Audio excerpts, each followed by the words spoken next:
Continuing on with the TMCC Library Outstanding Guest Speaker Series, today we are pleased to present Sara Trotta. Sara is the librarian at the Congregational Library and Archives in Boston, Massachusetts, an independent special collections library focused on congregational religious denomination and its history.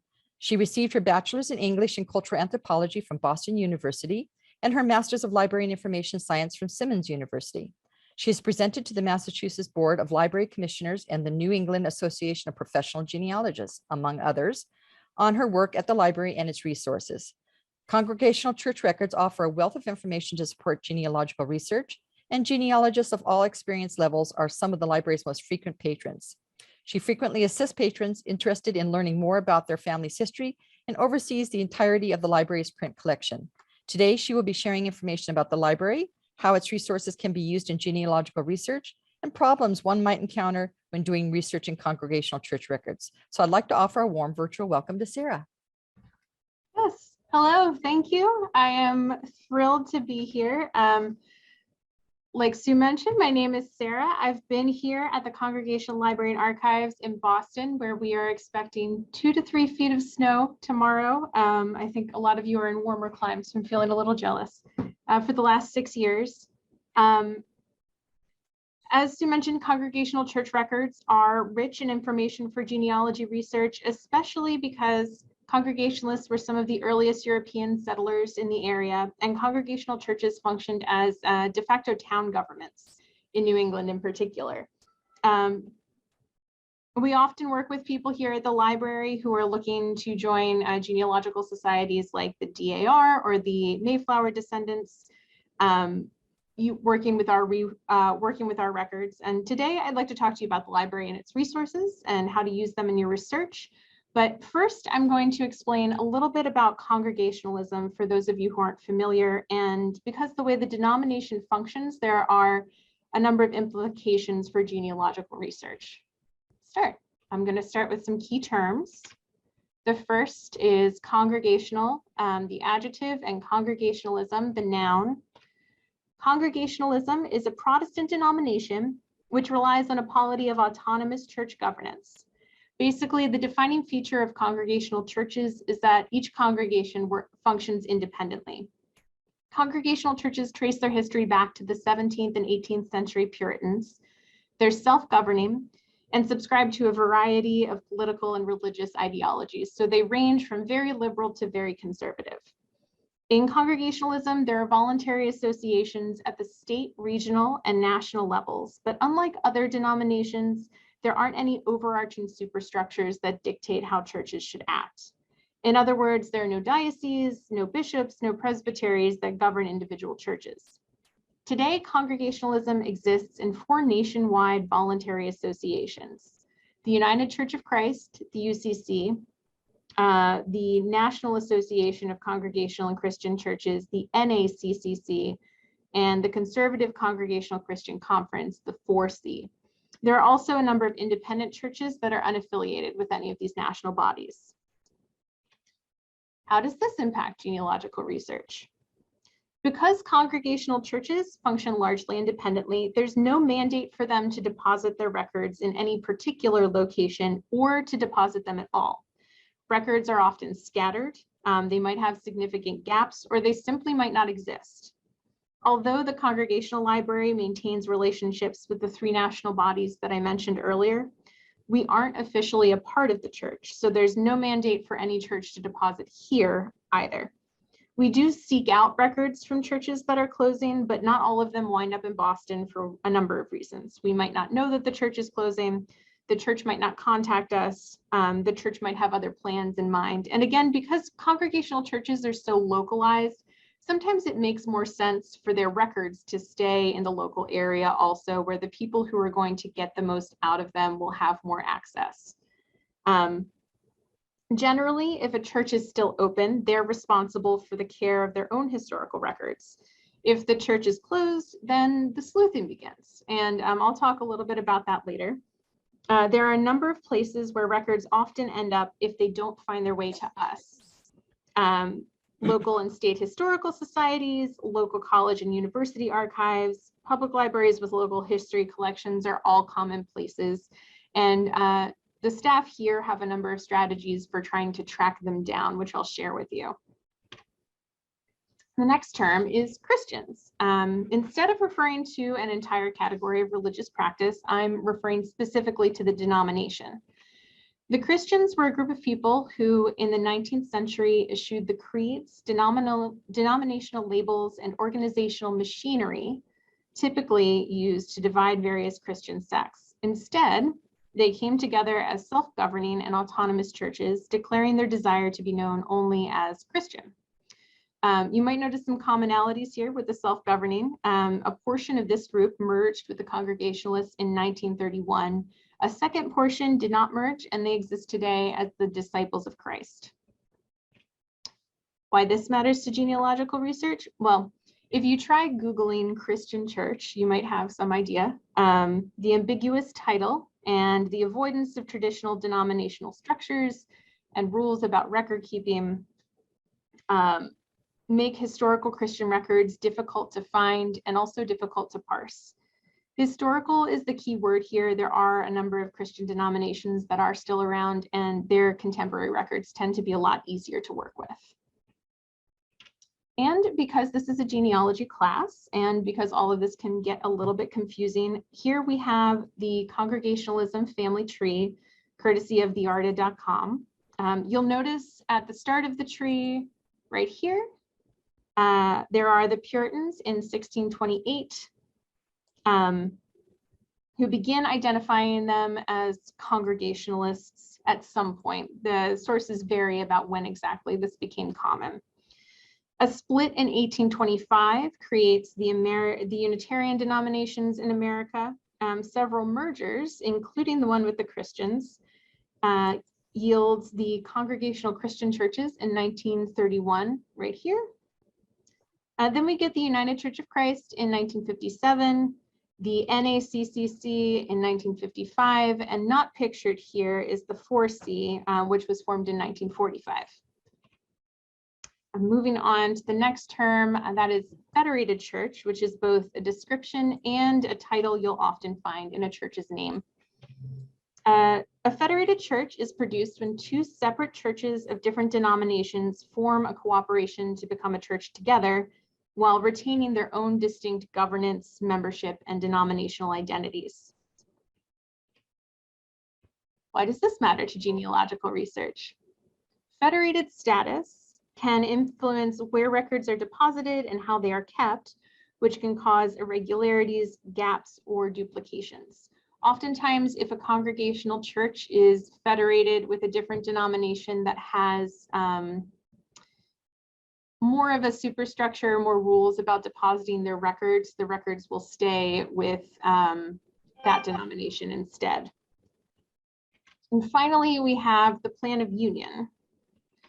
The Plan of Union was established in 1801. It was an agreement between the Presbyterian Assembly and the Congregational Association of Connecticut to pool resources and basically to attempt to evangelize to the rest of the country. They provided one another with mutual aid and support in missions, church planting, and ministry in several states in the Mid-Atlantic and the Midwest. This is important because the Plan of Union was very effective. However, in Plan of Union states, ministers and churches are frequently identified as Presbyterian or Congregationalists or both, regardless of their actual affiliation.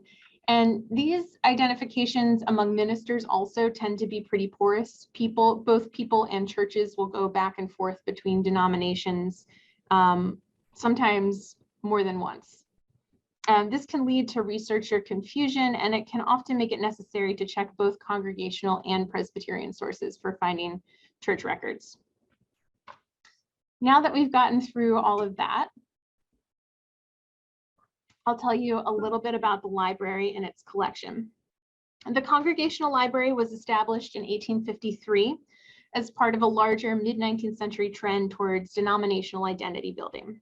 In 1898, they built the Congregational House at 14 Beacon Street, which is where I currently am. The building was built specifically to house the library, as well as a number of other congregational, or non-denominational religious and charitable organizations like the American Board for Commissioners of Foreign Missions, the ABCFM, and the Congregational Sunday School and Publishing Society, just to name a couple.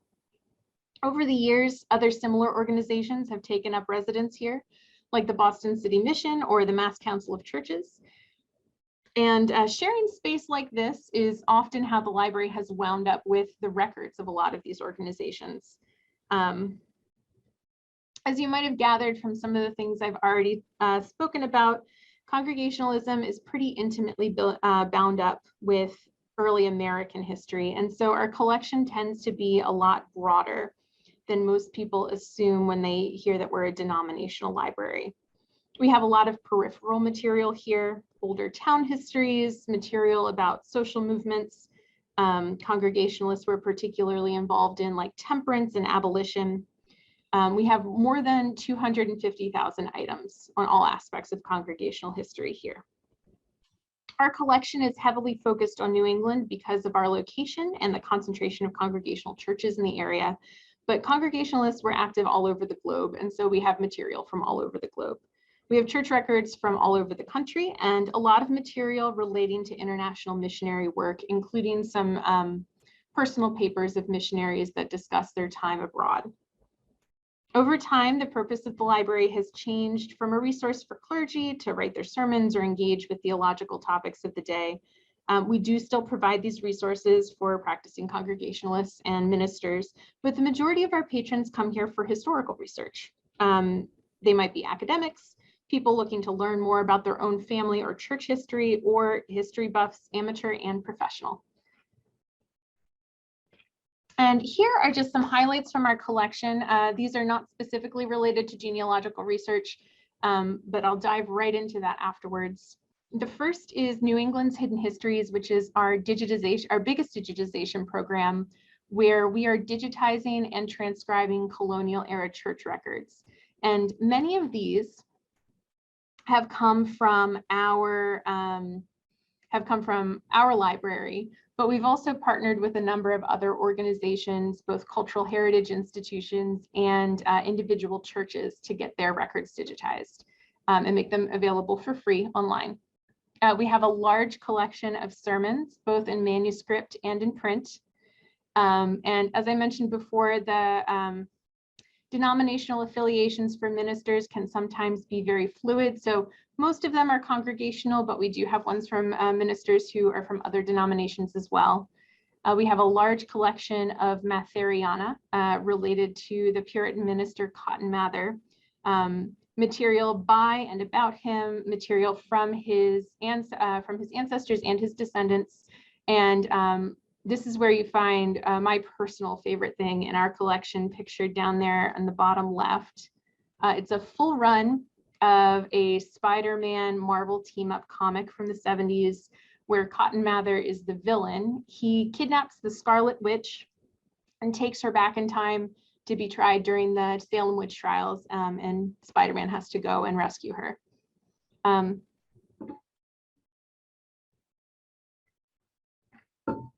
We also have a number of local church and town histories.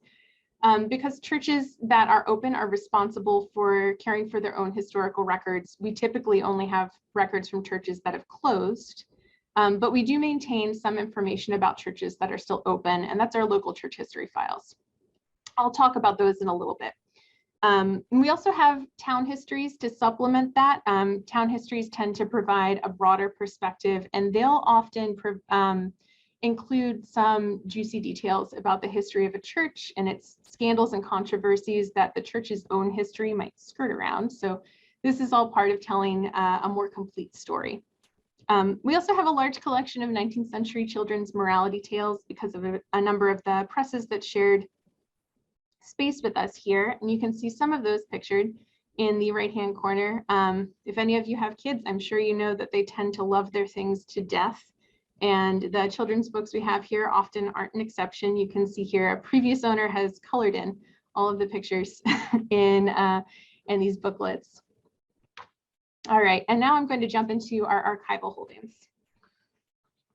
First, we have church records, which are the records created and maintained by churches. These include everything from the minutes of meetings to financial and building records to membership lists and vital records.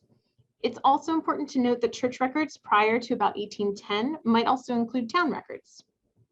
The second broad category is personal records and manuscripts. These are the records of families and individuals, and they can include correspondence, diaries, photo albums, and manuscript documents, such as manuscript sermons. Finally, the CLA holds organizational records from various congregational societies and corporate entities. This includes everything from the records of the Massachusetts Association, one of those regional congregational associations I mentioned, and records from the Pilgrim Press, and of course, the records of missionary societies, most prominent of which is the American Board of Commissioners for Foreign Missions, or the ABCFM. All right, and here is an example of one of the highlights from our collection, and also so you can get an idea of what these records actually look like. This is the record of the baptism of Benjamin Franklin from the records of the Old South Church in our collection. You can see somebody here has very helpfully marked it with an X, so it's easy to pick out. Benjamin, Josiah, and I think that's his Abigail Franklin right there on January 6, 1706. Often people will contact us looking for a baptismal or a marriage certificate, but typically this is how these records actually appear. It's in a record book. It's listed with other names for the baptisms for a set period of time, or the marriages of a set period of time.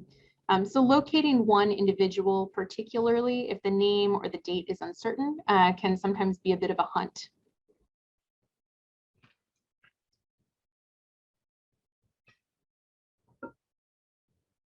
The library holdings we have are wide-ranging, but some of the ones that are most relevant for genealogical research are our local church history files that I mentioned previously.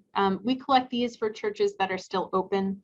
They often contain written histories, commemorative material from important events like an anniversary or the building of a new church. Sometimes you'll also find church manuals or bylaws with member lists in them too. Yearbooks, which often include lists of pastors and obituary information for ministers and other people who have been active in the denomination in other ways. And there are a number of reference books, which I'll talk about in more detail a little bit later.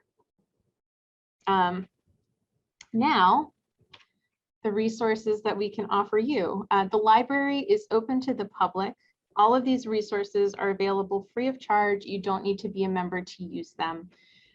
We are really happy to help people. So if you do find your way to our website later and you're having trouble finding what you're looking for, please reach out to me or one of the staff, and we're happy to help. The first and probably most obvious is our website. Though through our website, you can access many of these other resources that I'll be listing. Keep up to date on new items and collections that we've received, and find contact information for more in-depth inquiries. The next resource is our online catalog. You can use our catalog to search our holdings, both print and archival. If there's a digital version of the text, a link will be provided in the catalog record. Otherwise, the catalog can be useful in discovering resources, framing your questions, and planning potential future visits. Please note, however, the catalog is hosted by a separate database, so you can't search it from the search box in the upper right-hand corner. There's a little link that'll say catalog there that you can click instead.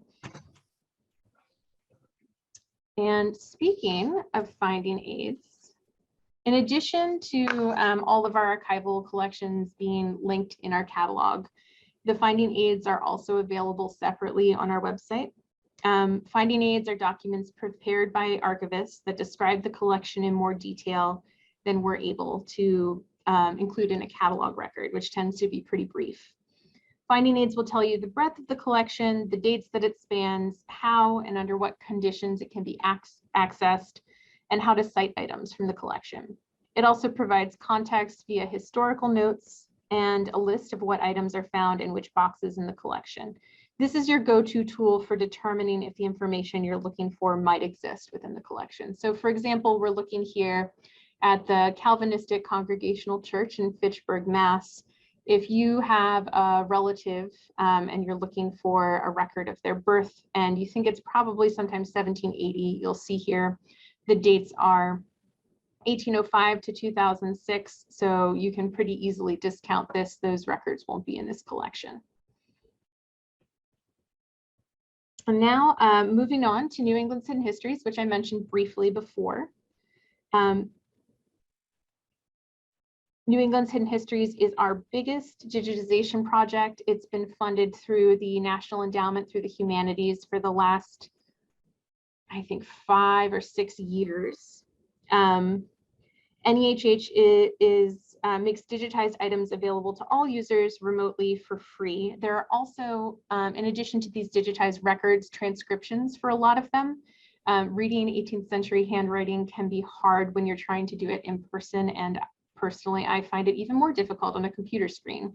So this is an important way that we try to provide more access to more people.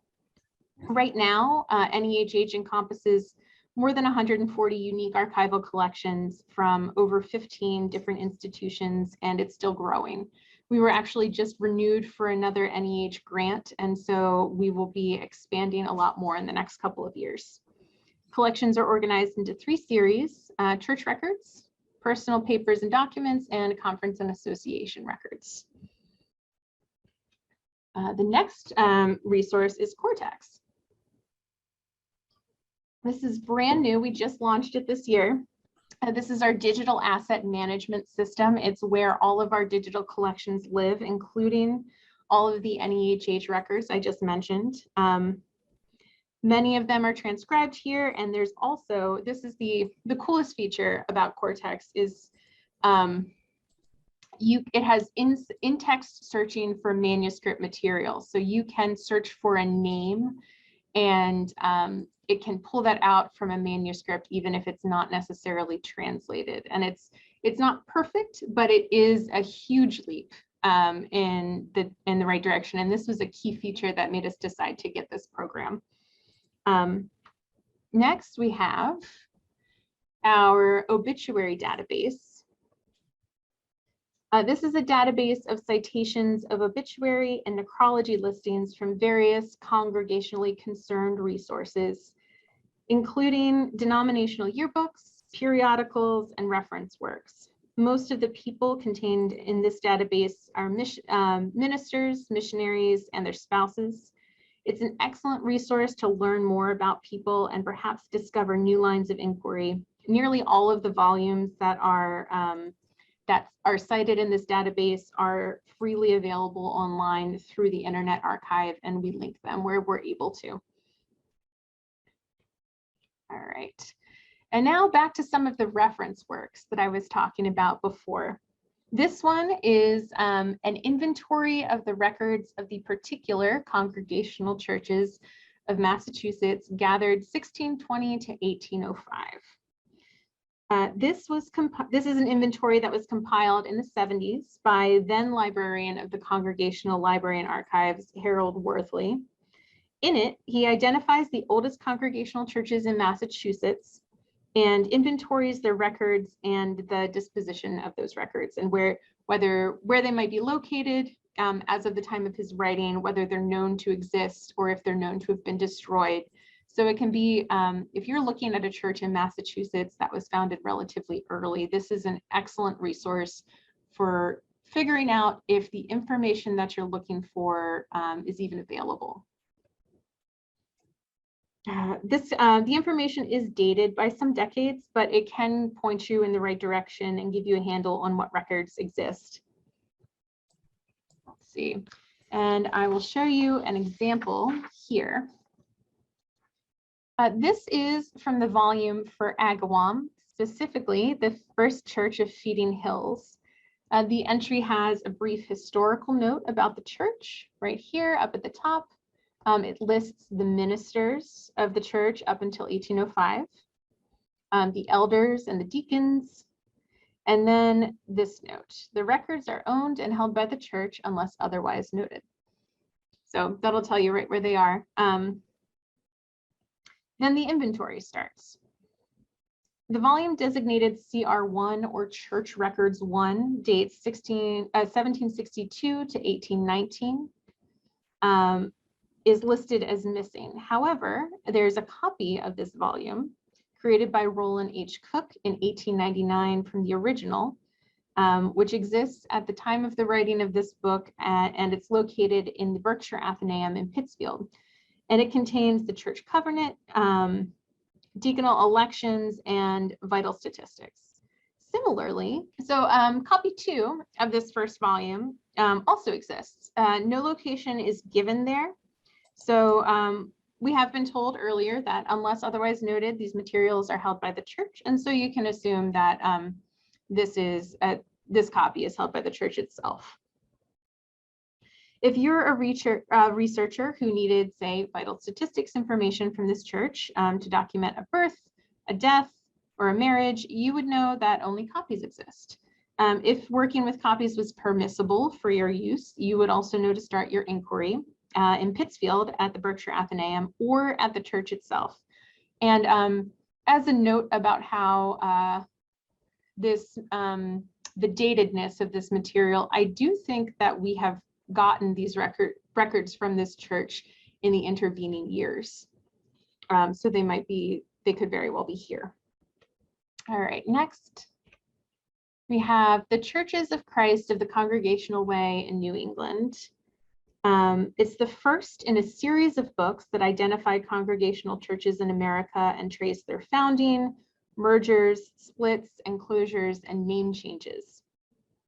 This volume was compiled in the 80s, but the information, while slightly dated, provides a useful starting point in tracking down churches and directing your research. So if you have, for example, a relative who lived in a certain area, you believe they might have been a Congregationalist, you can narrow down which church they might have belonged to and then start from there to search out the records of those various churches. I should also add that the author of this series of books, his name is Richard Taylor.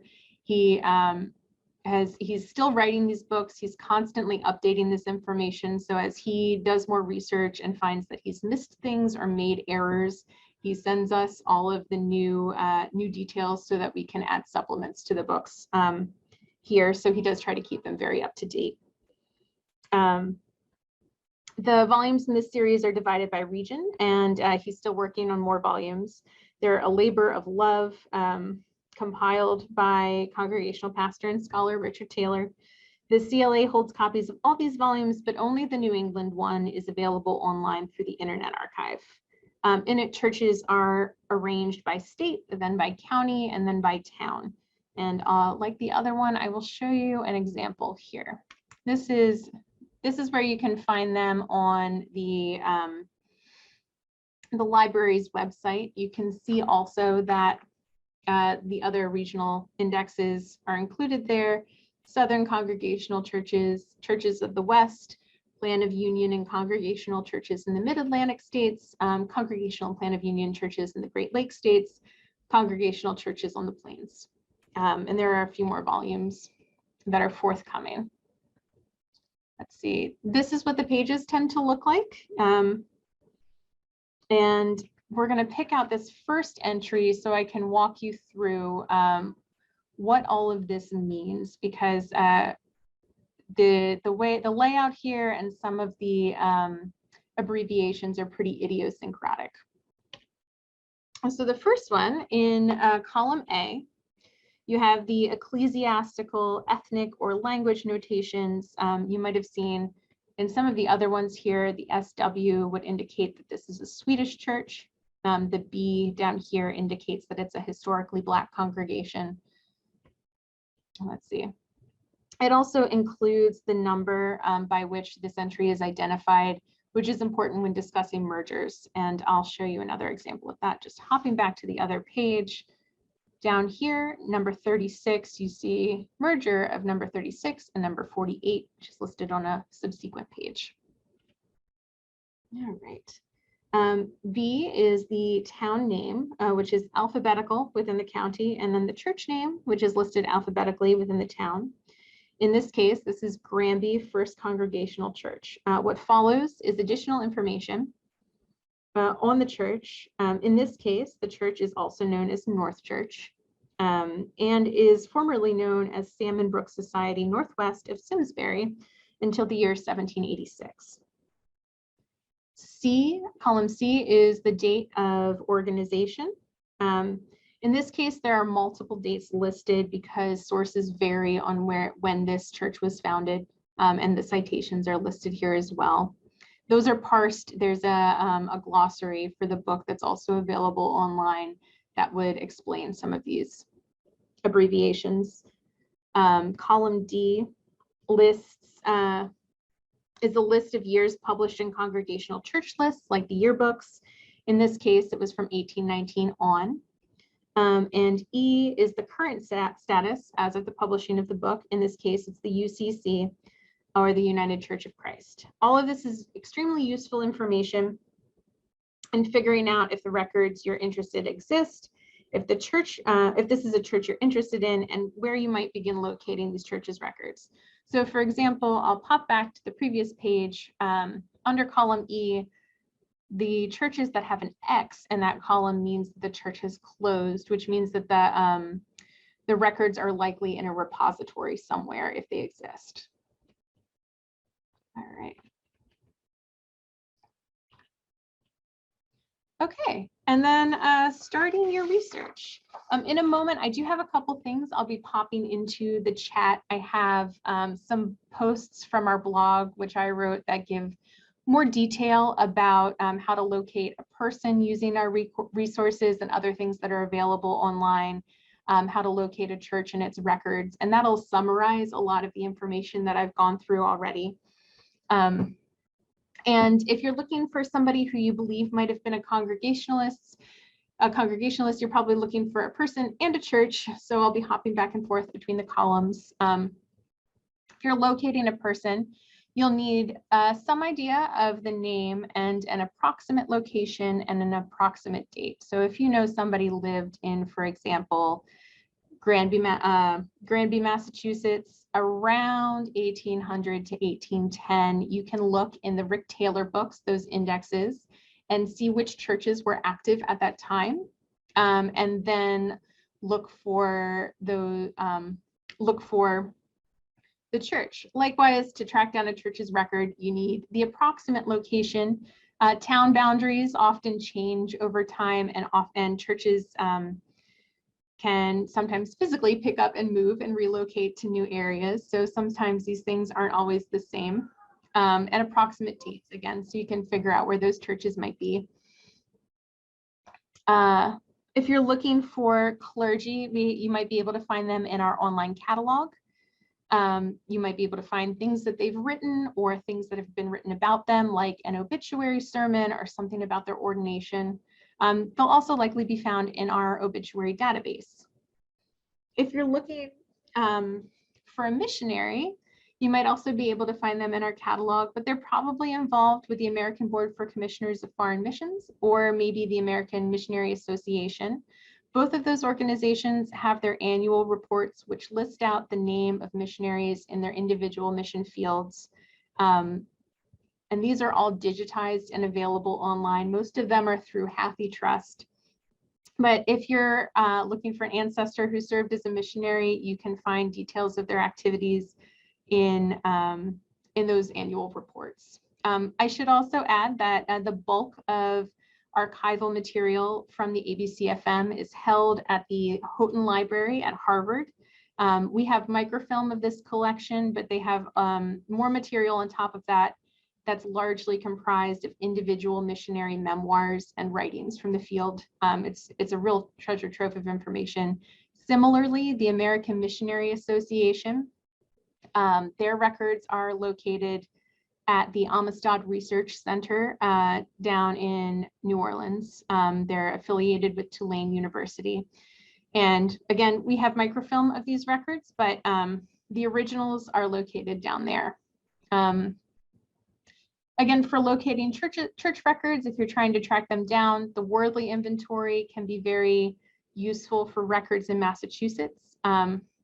If the records are not at the Congregational Library, I'll take you through some of the steps we would take to try and locate them. One of the biggest tools here, and I'll pop a link for this into the chat in a moment, is Archive Grid. If you guys aren't familiar, I'll give you a little demonstration. There we go. This is what it looks like. Archive Grid is not comprehensive, so it doesn't include anything. Sarah, we're still seeing your screen saying starting your research. Oh, goodness. Okay.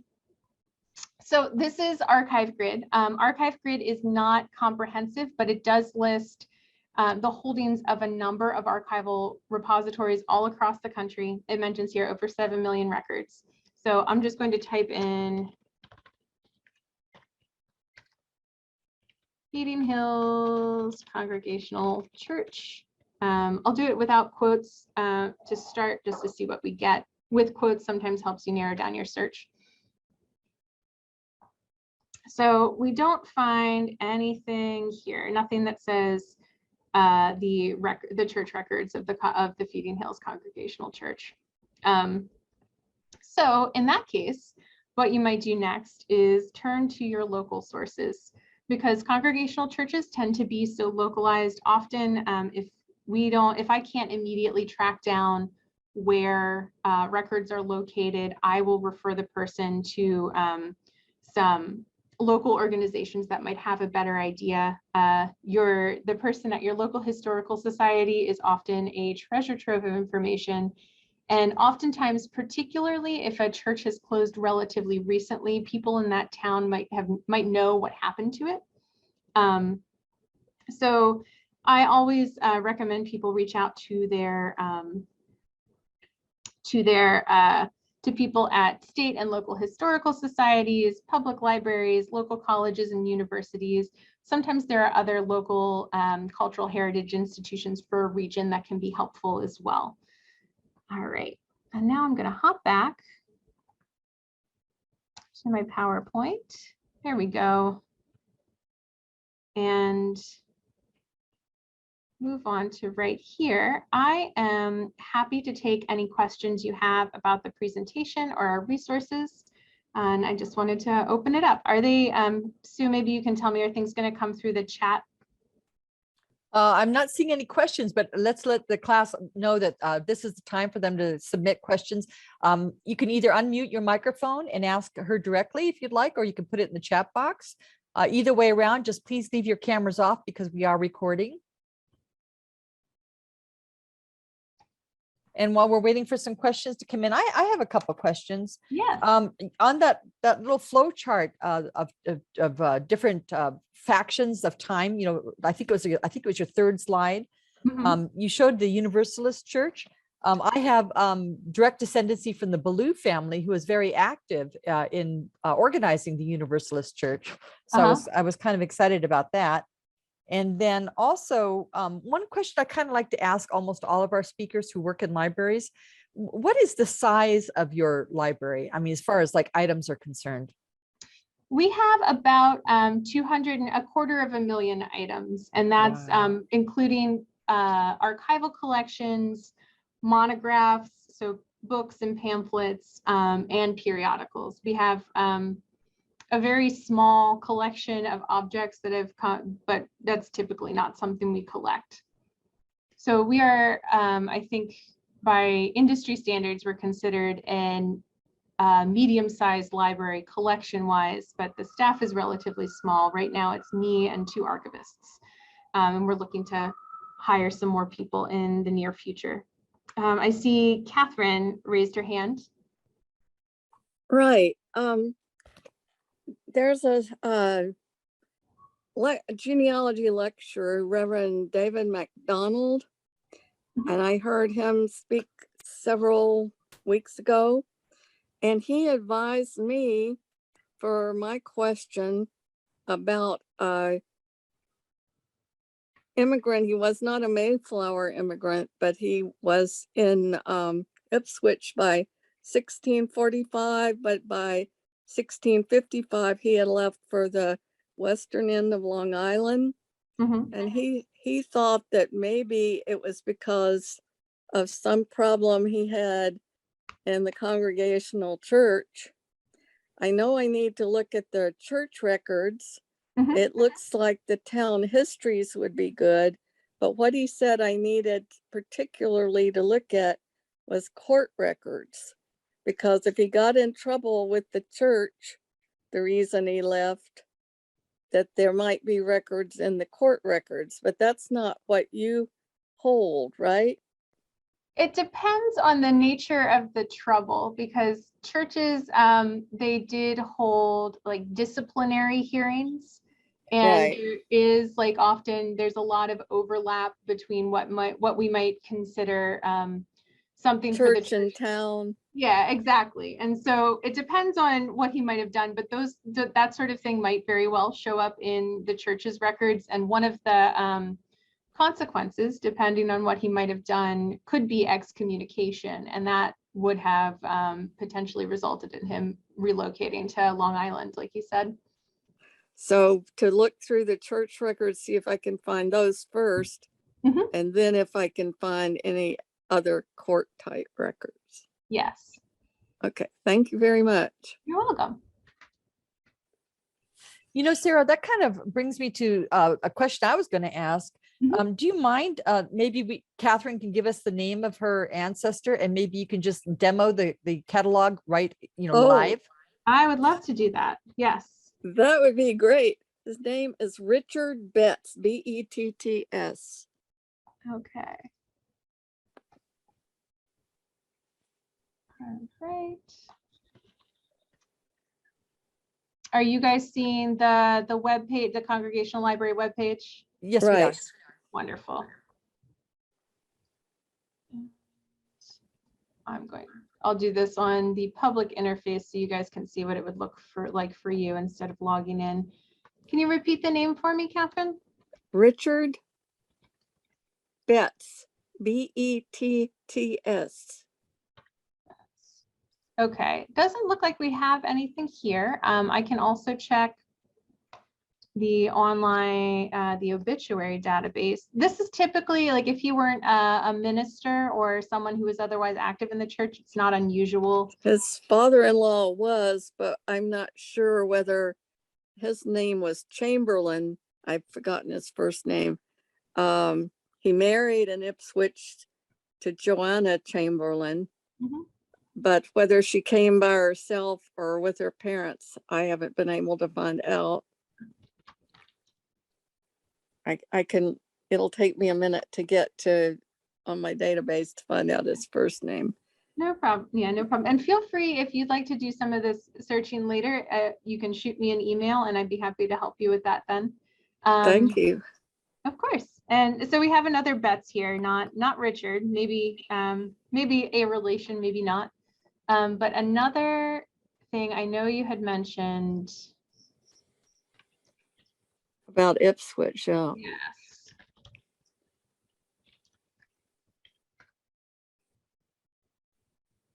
All right. So it looks like too late. That's a later, that's one of our local church history files. I'll open it up in a second. First Congregational Church of Ipswich. They are still open. The First Congregational Church of Ipswich. So if you're looking to find out where their records are located, you can reach out to them directly. We can also see if they're anywhere else in Archive Grid.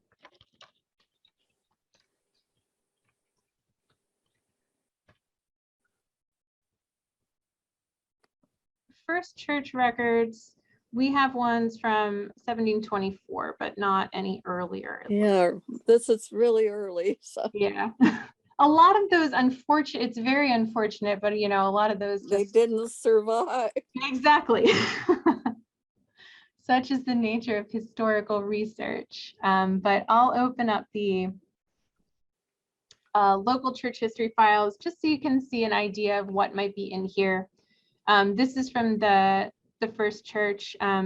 We've got 2 folders of material sketch of the ecclesiastical history, concise history of the first church, orders of exercises at the meeting house on the death of President Harrison, the last sermon preached at the meeting house. So it's a lot of the time, this is very typical for the kind of material you'd find in here. Okay, it was Robert Chamberlain, but I'm pretty sure he died in England. So, Sarah, I noticed it doesn't appear to make any difference when you do a search on a name, that you don't have to have the last name first, comma, first name. Correct. So this is keyword searching. It will predict some things for you if you do it last name first, because that's typically how how the metadata is organized. But so you can see looks like we've got an error here with our, no. Yeah, so we have a number of Betts in here, but no Richard Betts.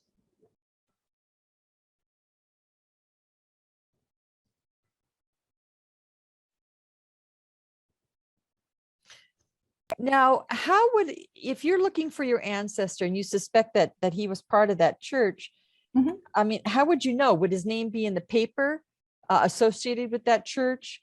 If he went on a mission, how would we know? Would that mission be announced in a paper during his lifetime when he left for the mission? It would often be announced. There were a number of missionary periodicals which would announce that sort of thing. The Missionary Herald is a big one. Those things you might find that in church records. Churches often did it was a big deal when somebody became a missionary and was leaving to go abroad. And oftentimes people like this were treated like celebrities. And so they'd usually have a big send-off for people. So oftentimes that'll be recorded in church records as well. If you're searching in the obituary database, somebody who is a missionary should show up in here. And if you're looking just to see if somebody was a member of the church, that can be a bit of a needle in a haystack kind of thing. You'll find, along with other vital statistics like births, deaths, and marriages, you'll find admissions into a church listed with the vital statistics. And so if somebody relocated or they moved churches at some point during their lifetime, you'll find them listed in the church admissions or the church that they left in a list of dismissals. Gotcha. Okay. Now, how you mentioned the Missionary Herald, how would you access that? Let's see.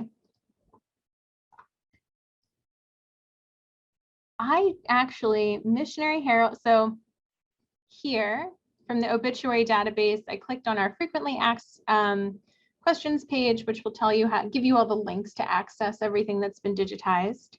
Right down here, the Missionary Herald is one of the things that are cited. I do not think that this has been digitized. So we have the physical copies on hand here. And if you get a citation that lists the Missionary Herald as the source, it'll give you the volume and the year and the page number. But because the Missionary Herald is not available online, you'd have to contact the library, and then we're happy to take a picture or make a scan for you. And so we can send you that information or record it and type it out. Currently, because of COVID, we're closed for appointments from researchers just for the time being while Omicron is really high in the area.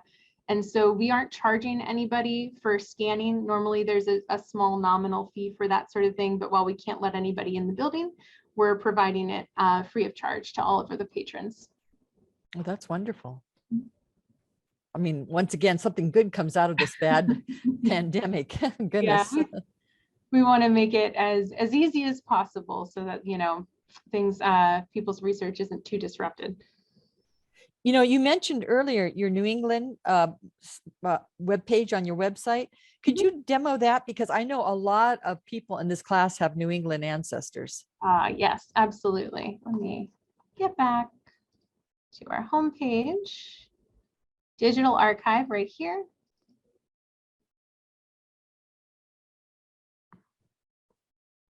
All right. And I'll just dip into one of our manuscript collections. Let's try Barnstable.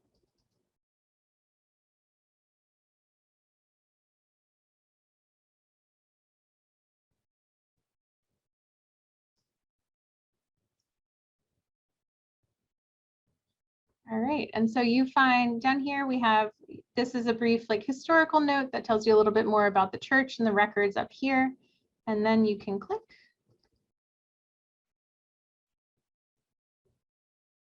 Right in. You can zoom in and move page to page. We try to keep the quality of these images really high so they actually can be read on the page if you want to give that a try. But I don't think that this, oh, it does. This one has a transcript included. And so if you are looking at the page, you have the transcript listed right next to it. Oh my goodness. Wow. Now, can you do a keyword search for that person's name, or do you have to go, you start broad, like, you know, find the book and then narrow down inside the book? We can do it broadly. It'll take a keyword search. I'm checking Lothrop because that's a pretty common last name, so we'll probably turn up a bunch of different ones, but it will take you to the exact page in here's the transcription. So here we are, for example, the church records of East Parish Church in Barnstable, Massachusetts. You know there's a Lothrop in there, and it should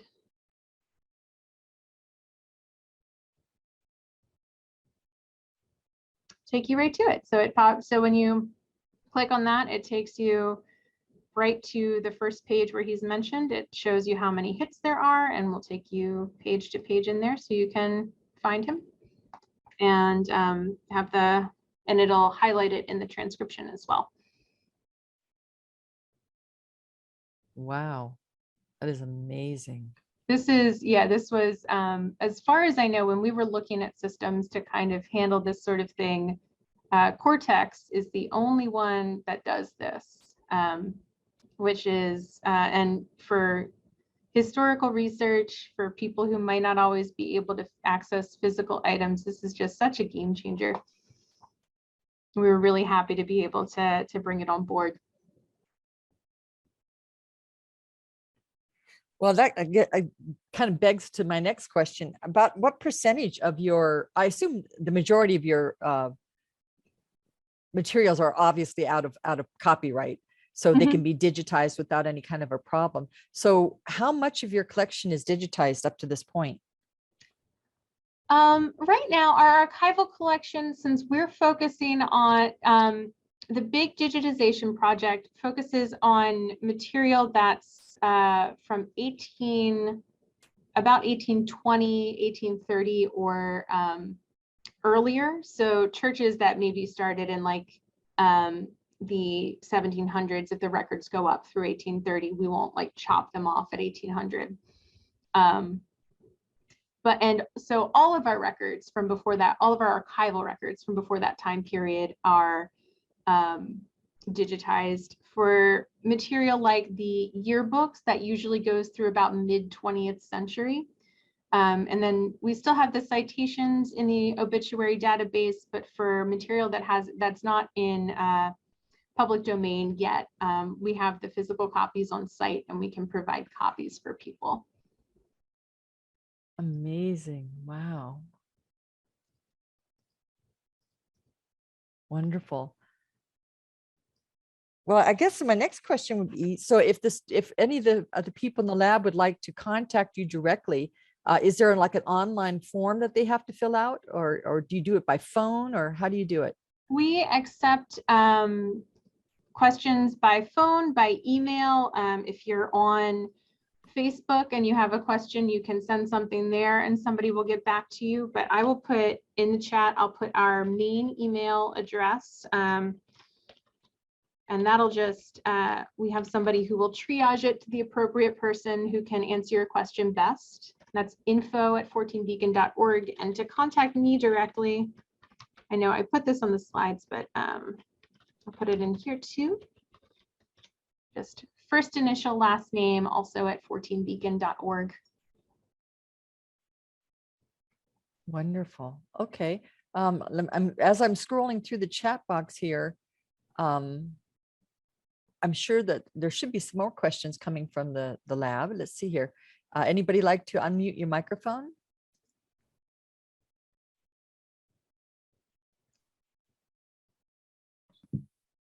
Okay. Hello. Oh, go ahead. I noticed you had the chart that broke down the churches all the way down to 1955, National Association of Congregational Christian Churches, and then 57, United Church of Christ. Yep. And I noticed also that one of your documents, and I'd like to be able to get back to it, indicated a DB, Horace Bushnell, 1953 established, and the notation was 1975 predominantly Black. Yes. So my question is, Black individuals who belong to the church must have been mingled in. Was there a movement to distinguish predominantly Black congregations earlier than the 1953? Yes, that was actually something that led to one of those splits. So for a long period, the Congregationalists historically were involved in, very involved in the abolition movement. Yes. The American Missionary Association did a lot of work with recently freed enslaved people after the Civil War and establishing churches for them in the South. And so you see a lot of, there would be segregated congregational churches in the South. Things tend to be a little bit more integrated in the North, but that's not always the case. For a long time in the yearbooks, part of the Southern Conference of the Congregational Churches refused to allow Black churches into the conference, so they had to form their own.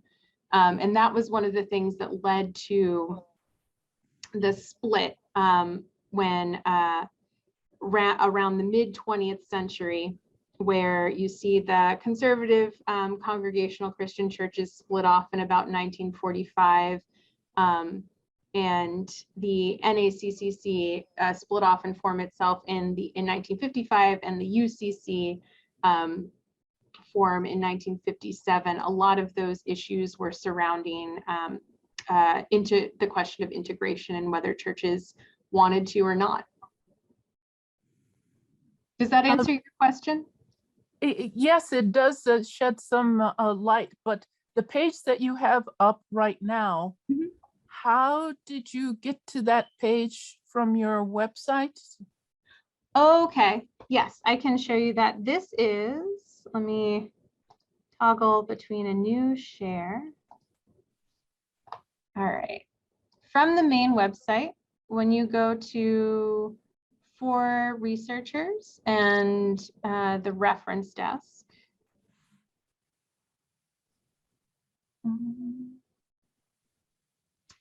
right down here, you have the regional indexes. I know this page was the slide as well, and that's the Churches of Christ of the Congregational Way in New England.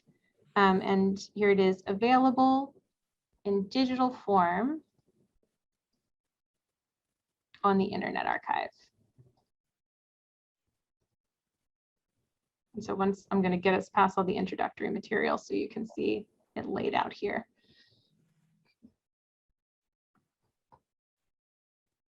This is not the easiest way to read it because of the book itself is laid out landscape, but I believe through Internet Archive you can toggle the page and flip the image. I'm not sure exactly how to do that though.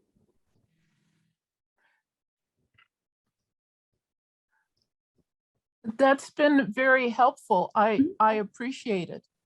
Yeah. Thank you so much. It's also a new aspect of American history. Thank you. You're very welcome. Okay, class, any other questions? Yes, Sir? I saw there John Lothrop, and he's big in my ancestry here, so I'll be in touch with you for some help on Oh, chasing some wonderful. records on him. Wonderful. I'm looking forward to it. Okay, wonderful. All right, let me just see if there's any questions in the box here. Let's see here.